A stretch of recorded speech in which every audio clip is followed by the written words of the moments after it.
Pistons. Orlando, which got Shaquille O'Neal last year and improved to 500, has jumped into the first three. Pat Williams already celebrating. The 10th pick goes to the Miami Heat, who, as Bob has explained, have traded that pick to the Detroit Pistons. So the Pistons have the 10th and 11th choices. The 9th pick goes to the Denver Nuggets. The 8th pick goes to the Milwaukee Bucks. The 7th pick goes to the Sacramento Kings. Golden State has moved up.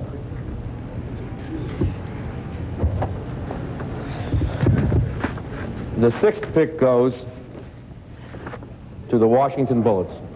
Washington, which stood to have one of the first three picks, statistically has not fared well, dropping back to 6. The 5th pick goes to the Minnesota Timberwolves. Minnesota also not faring that well. The 4th Figured pick to have goes the first couple of picks. To the Dallas Mavericks. The Dallas Mavericks could not have done any worse than that. And now, the teams that have the first 3 picks in the 1993 NBA Draft, the teams that really are going to love this game. The 3rd pick in the 1993 NBA Draft goes to the Golden State Warriors. Philly or Orlando?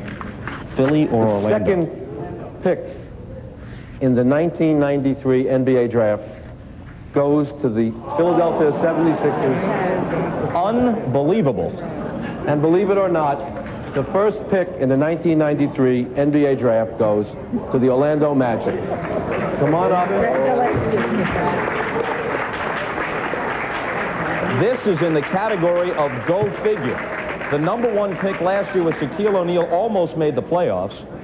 This year, 1 ball out of 66 in the hopper, and they get the number 1 pick. When we come back, we'll talk with Pat Williams, assuming he can get his bearings soon enough. That's next, after a message from Prudential and a 70 World Championship. You're the best in the world, clearly acknowledged. Your face aches for about 48 hours because all you can do is smile.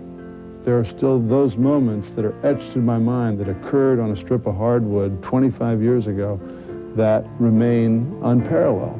I love this game. You know how it is.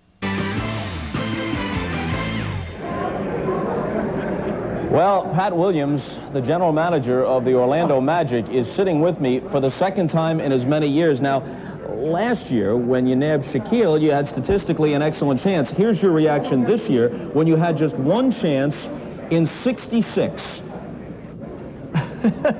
Is there any way to explain your surprise? I'm stunned. I can't even speak. I mean, now, show the folks what you're wearing. Your 10th anniversary Philadelphia 76ers watch. Of course, you used to be their general manager, and it came down to you and Jim Lynam with his fingers crossed. Amazing. For the 76ers. Now you might be the one team that wouldn't even think about Sean Bradley with Shaquille, whereas Bradley is likely to go now as the number 2 choice of the 76ers. They need a center. Is it safe to assume you guys take Chris Webber now? Bob, I don't know. Listen, I'm not even thinking straight. We're bringing in kids last week to look at the 11th and the 10th spot, you know, those kinds of players, and suddenly the whole world has turned upside down. Right now, the big job is our capologists. Bob Vanderwide and our capologists have a massive job ahead of them, believe me, because we went through a summer last year, the likes of which we've never seen, and lightning has struck twice. It's absolutely unbelievable. And we came up here just trying to be quiet and mind our own business, and the whole world has exploded. It's absolutely overwhelming to us. You missed making the playoffs by the narrowest of margins. Obviously, that turned out to be a very good thing. Well, we missed the playoffs by 5 points, I think, in a tiebreaker, and we're very disappointed. Have tried to make the best of it, have been thinking all along we'd pick 11 and would get a pretty good player, and here we are sitting on top of the world here, and in the most unexpected way. It's an absolute miracle, and we're grateful for it. It's wonderful. Obviously, you want to make the playoffs, but in the long run, to improve as you did to a 500 team with Shaq and the supporting cast the first year, and then to get the number 1 pick, likely you would have been bounced out early in the playoffs, so in the long run, this is the best possible scenario, and an incredible scenario. It's one you would not describe. Hollywood would have a tough time dealing with this one, Bob. So it's absolutely the best of all worlds, and what can I say? It's magic. Something else, yes it is, for the Orlando Magic. Something else worth noting, as we say, the 76ers likely to take Sean Bradley. That's our best guess.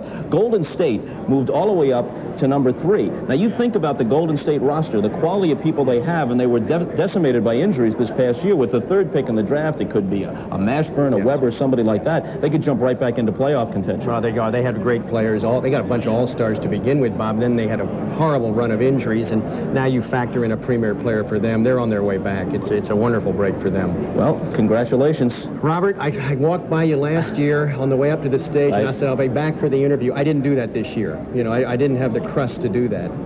But here I am. You should, you know, Atlantic City's only a short drive. Vegas is a plane flight. I mean, you ought to be heading over there, the role you're on. By way of review, here's the order of selection for next month's NBA draft. The first pick belongs to the Orlando Magic. Then Philadelphia, Golden State number 3, Dallas falls to number 4, and they couldn't have done any worse. They won only 11 games this year, statistically had the best shot at number 1. They couldn't have done worse than 4 because 4 through 11 is inverse order of finish. That's where they are. Then Minnesota, Washington, Sacramento, Milwaukee, Denver, and Detroit has both the 10th and the 11th selections. We'll send it back to the Garden for the second half of the Knicks and the Bulls. Chicago up by